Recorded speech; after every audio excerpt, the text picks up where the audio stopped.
Bonjour à tous, nouveau Quintet Flash ce samedi, direction Vincennes, à l'occasion du prix Kerjak. 15 trotteurs âgés de 6 à 11 ans vont s'affronter sur les 2700 mètres de la grande piste.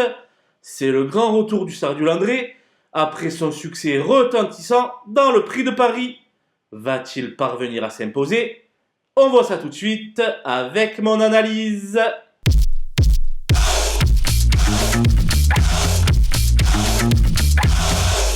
Les bases avec le 13 du Sardu-Landré qui a rechargé ses accus après sa somptueuse victoire dans le prix de Paris. Un nouveau succès de prestige pourrait bien lui revenir. Le 14 Élie de Beaufour connaît une exceptionnelle réussite avec Eric Raffin au sulky.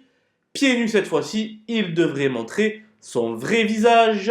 Le 7 Uchentol est un modèle de régularité. Avec le bon parcours, il devrait une nouvelle fois batailler pour les premières places. Les opposants avec le 8 Inma Rosa qui s'est montré à la hauteur dans le grand critérium de vitesse de la Côte d'Azur. Elle demeure incontournable dans de telles joutes. Le 15 Hookerberry retrouve un parcours plus conforme à ses aptitudes. Cet immense champion ne doit pas être oublié au moment du choix. Cheval de grand train, le 6 Gamay de Liton devrait une nouvelle fois appliquer sa tactique favorite et conserver une place dans la bonne combinaison. Le 12 Hokkaido Giel m'a paru fatigué de son meeting dans le prix de Paris où il n'avait pas son mordant habituel. De plus, il ne sera déféré que des antérieurs ce samedi. Pour autant, difficile de ne pas accorder du crédit à ce sujet très doué. À mon coup de poker sera le numéro 5 Bilo Jepson qui n'est que l'ombre de lui-même ces derniers temps.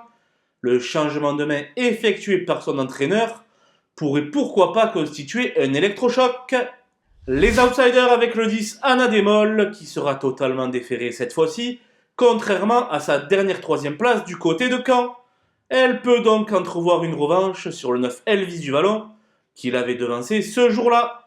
Tous les deux viseront la 5e place. Le 4 Hadès de Vandel a déjà ferraillé avec quelques-uns des meilleurs éléments de sa promotion. S'il n'a plus son lustre d'antan, il mérite quand même une note de méfiance.